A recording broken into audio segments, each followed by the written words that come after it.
A cunning bear approaches the man. Then, when he's not paying attention, it knocks the pistol out of his hand, scaring the young man. But for some reason, the bear faints immediately afterward. This man, Benjamin, can withstand storms and remain calm in the face of 7 killer bees. His wife's passing 6 months ago turned him into an adventurer. As a single father, he's busy every day. Today, while taking his son to school, he argued with his eldest son, Den. The two argued so much that they couldn't have a complete conversation. Benjamin was called to school by the principal because ever since his wife died, Den had become a troubled teenager. He not only talked back to teachers, but also stole things. In art class today, he drew a terrifying portrait of a devil. Following the 3 strikes rule, the principal expelled him this time. The principal told Benjamin, "As a parent, I am very concerned about your son's inner life." Benjamin didn't know how to talk to his son because he was also going through the pain of losing his wife. He always avoided places that reminded him of his late wife, especially the cafe where they first met. Whenever Benjamin and his brother passed by there, he chose to take a detour. Worse, while taking care of his children, Ben lost his job. His brother advised Benjamin to find a stepmother for his 2 children. He also suggested that Benjamin should participate more in social activities and start a new life. When Benjamin tried to follow this advice, he unexpectedly found many women pursuing him. Neighbors invited him to parties, but he always made excuses about being busy and filled his fridge with the food they gave him. Luckily, his daughter Rosie was well-behaved and understanding. Sometimes she even comforted her dad like a tiny adult. She also imitated her mother making sandwiches. Seeing her serious expression while making sandwiches, Benjamin felt as if he was looking at his wife's reflection. At this moment, he couldn't help but feel soft-hearted. While his son was sound asleep, he went into his room and looked at the boy's dark sketchbooks. He wanted to be a good father but didn't know how to start. Before he could think, Rosie was awakened by a noise. He quickly went to her room and found that the neighbors were having a wild party. At this moment, Benjamin had the idea of moving because this place was filled with his wife's presence. So the whole family was always covered by an invisible sadness. Perhaps a new environment would be a better choice. The next day, the real estate agent took Benjamin to see several houses. Finally, Rosie was delighted with a house in the distant suburbs. The house had an open design with a large yard outside, just like Ben's dream home. However, the agent said that this house had some complicated issues. Suddenly, a roar echoed, interrupting the agent's explanation. It turned out that the house was a closed zoo. There were over 40 species of animals, more than 7 of which were endangered. However, the developer used a package deal. If you wanted to buy the house, you had to buy the entire zoo and its staff. Although the place was beautiful, Benjamin was not foolish enough to take on this mess. That could bankrupt him. When he turned around, he found that Rosie had disappeared. After searching for a while, Ben was deeply moved by the sight he saw. Watching his daughter smile innocently in the sunlight, Benjamin felt very happy. So he decided to buy the zoo. Benjamin's brother, Duncan, objected. He told his brother to develop relationships with people, not animals. If he was in such a bad mood, it would be better to spend this money traveling the world. Benjamin replied that 75% of the zoo's profits came from the summer, and it wasn't summer yet, so there would be time to prepare. However, this was a risky challenge.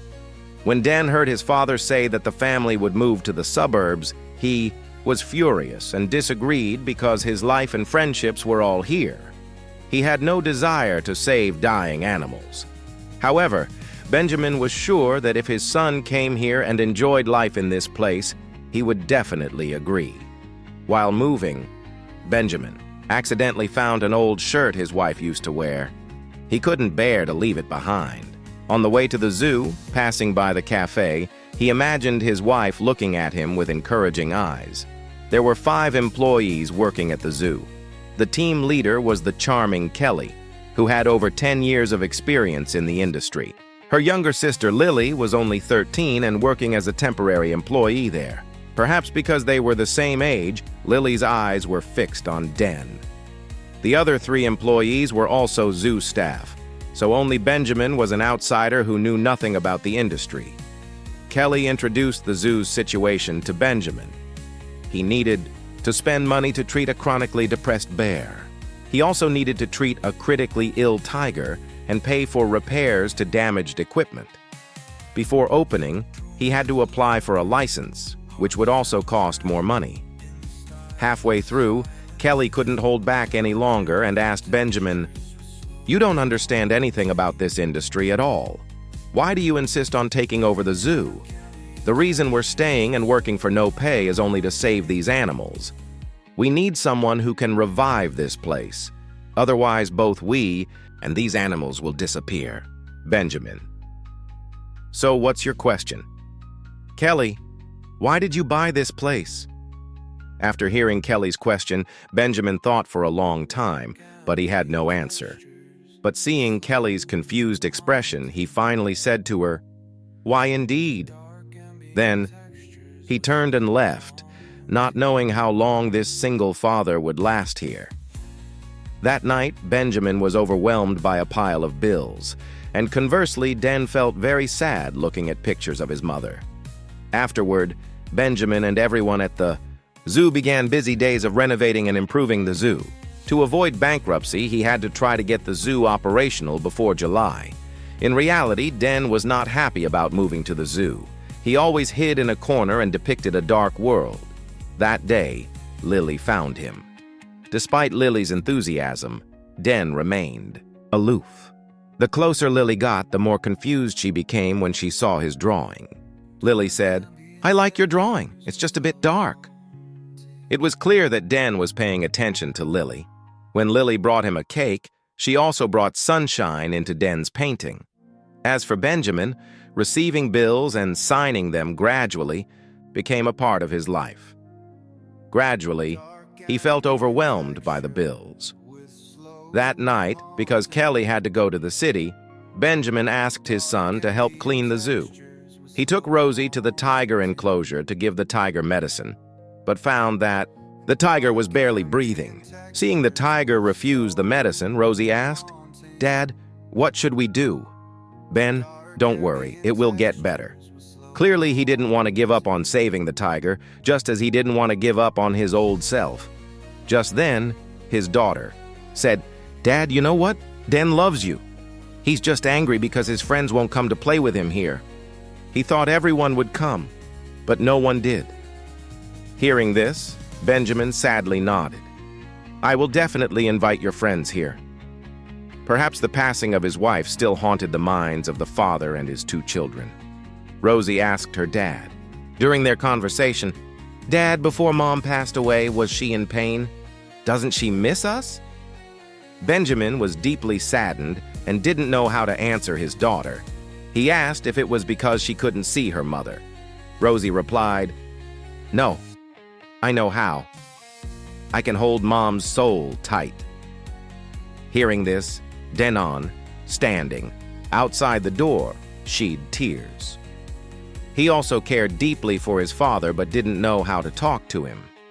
Early the next morning, Benjamin started another busy day.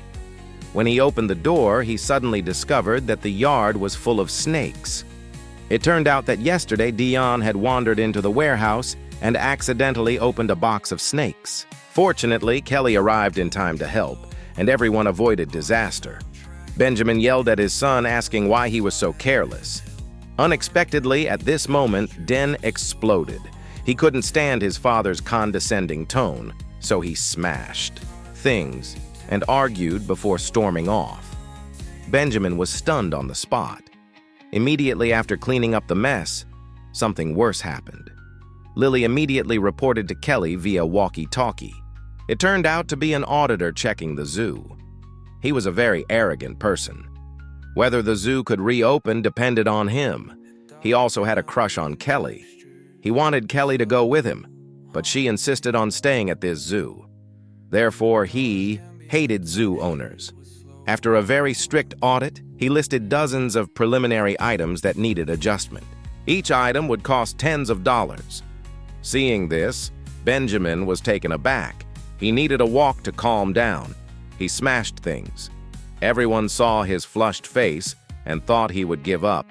But when he calmed down, Benjamin muttered curses and reassembled the wooden crate. But just as his mood stabilized, Den was sent home by his teacher again. The father and son argued all the way home. As they neared home, a large brown bear approached them. Benjamin instinctively shielded his son. After looking at it many times, Benjamin confirmed that this was the depressed bear from his zoo. Everyone struggled, and with the help of the locals, they finally managed to get the bear back to safety. Benjamin had to swipe his credit card to pay for this considerable expense. In the small restaurant at night, everyone raised their glasses to express their admiration for Benjamin, but they didn't know that Benjamin was deeply in debt at this moment. Moving on to Lily and Den, the two secretly went stargazing. Benjamin knew about it and told Kelly that he was afraid Lily would hurt Den. Ken smiled and replied, "Don't worry, Lily is just a simple, innocent country girl, and Diane is very aloof and unpredictable."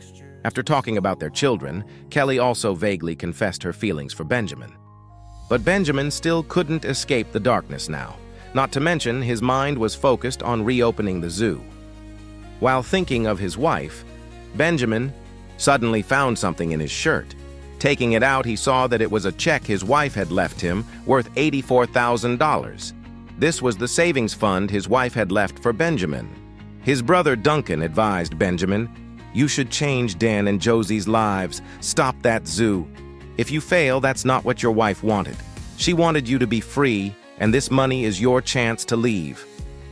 Following his brother's words, Benjamin wavered a little. At the same time, the zoo management was inciting everyone to oppose Benjamin.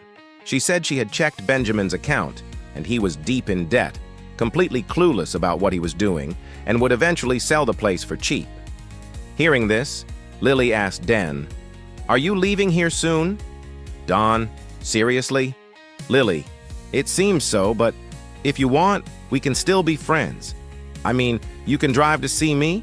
"Den, of course. But are you serious?" "That's great, then that's great. Finally, I get to go home and see my friends." These words disappointed Lily, but she stifled her tears and forced a smile, then left. At this moment, Dion was still secretly happy, thinking he was finally going home. Then, in the restaurant, Benjamin announced his decision to spend all the money on the zoo.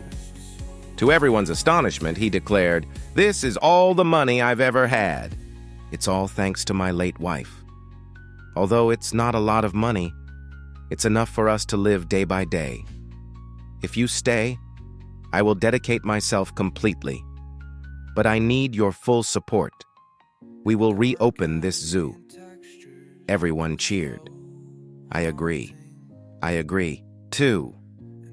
With this money, everyone confidently returned to work.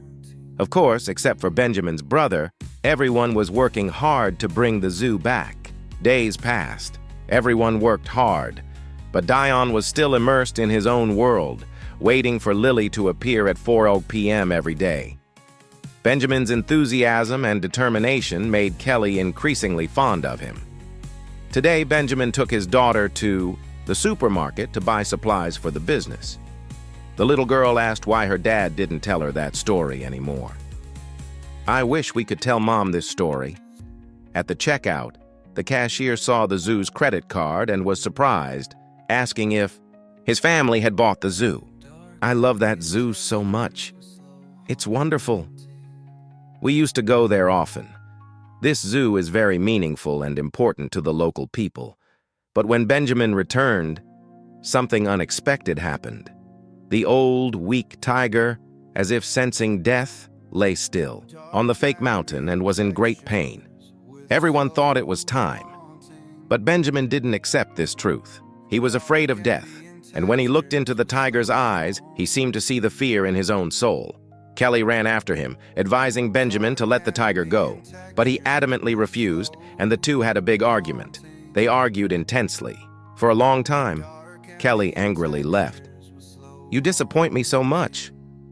This old, sick tiger was like Benjamin before his wife passed away.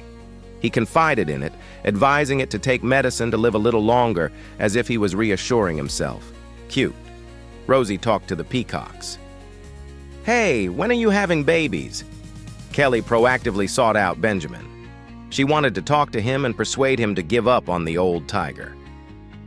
Late that night, Benjamin returned home to find Kelly waiting for him. He began to open up about his painful past. Benjamin recounted that ever since his wife died, he was afraid of returning home because everything at home would bring back sad memories. He would even avoid places his wife used to frequent because those memories were too much to bear.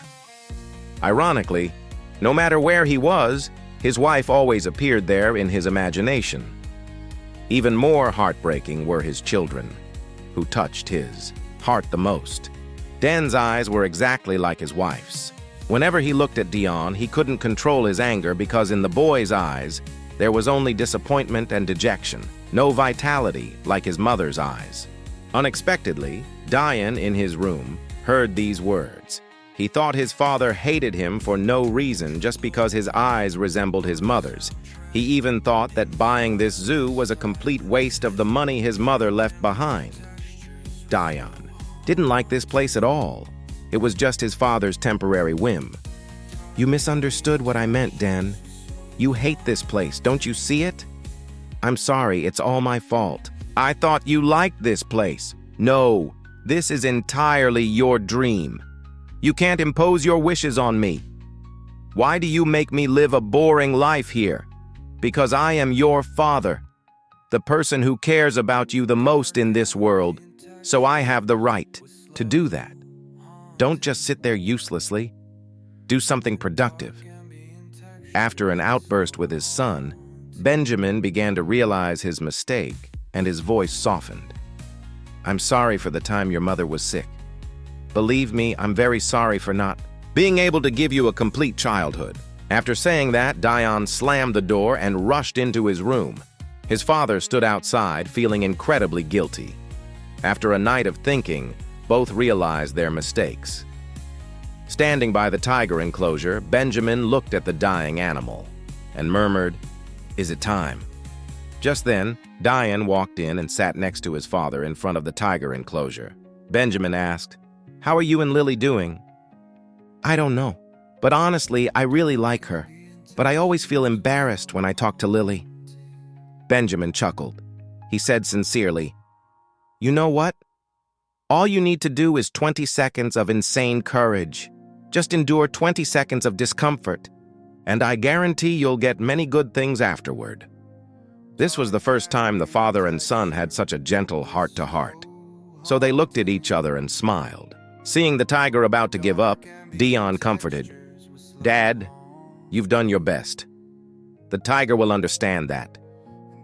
Seeing the tiger in great pain, Benjamin decided to let go of a tiger suffering from illness, just as he let go of a Benjamin who couldn't forget his wife's image.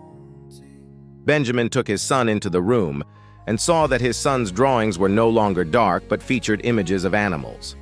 Looking at the sleeping child, Benjamin somewhat understood his son's heart. Late at night, Benjamin mustered up the courage to open the commemorative photos and press the delete button for all of them. At this moment, memories that he had not dared to touch before suddenly appeared like a film reel. All images of the family gathered together, playing happily in the sunlight. Unbeknownst to him, tears streamed down Benjamin's cheeks. Although he knew there were still many regrets, the living must continue to strive to live on. Just as the tiger had departed, a flock of peacocks was nurturing new life. Benjamin turned Dion's drawing of the tiger into the zoo's logo. He told Dion, "Dad has always been your fan. You're just finding that out now?" His words made his son so happy he almost cried. As opening day approached, Benjamin's brother also came to help. He even brought a lot of cod to treat the brown bear's depression. Everyone working at the zoo was very happy and confidently ready to welcome the auditor's inspection. Although he was very critical, he couldn't find any flaws. So he was forced to allow the zoo to operate according to regulations. Everyone cheered with joy. After all their efforts, they were finally just waiting for opening day. But fate always seems to want to make things difficult for us. Although flyers had been distributed, a dazzling lightning strike awakened everyone. This was followed by a downpour. On the way home, Dion passed by Lily's window. He stared at the words taped to her wall. "If you love me, please tell me." He couldn't take it anymore and ran straight to Lily's house. He counted 20 seconds to gather his courage, then went to the door. After that, he used all his courage to knock on the window and began to say, "Hi. What I'm about to say might sound silly, but I miss you like crazy. Sorry about the rain, but I really like your hair and your radiance too. Lily, I love you." They hugged each other, and with just 20 seconds of courage, they found unimaginable happiness. But on Benjamin's side, he was still very anxious. Because if it kept raining like this, the opening plan on July 7th would fall apart. Everyone was very worried because no one wanted all their hard work over the past months to go to waste. On the 6th, it rained continuously, but unexpectedly. On the 7th, the first rays of new sunlight entered Benjamin's room. Everyone had overcome the difficult period and welcomed the clear sky after the rain. Everyone was overjoyed. Everyone woke up and cut the ribbon to open the zoo, but they waited until 10 o'clock and still didn't see any visitors. Dion suddenly thought that after so many days of rain and storms, something must have happened. Indeed, the storm had knocked down trees and blocked the entrance to the zoo. When everyone cleared the trees, they saw a long line of tourists wanting to enter the zoo but didn't know how. Seeing such a crowd, Benjamin was stunned by joy and happiness. He still couldn't believe his eyes. Then, he warmly welcomed everyone.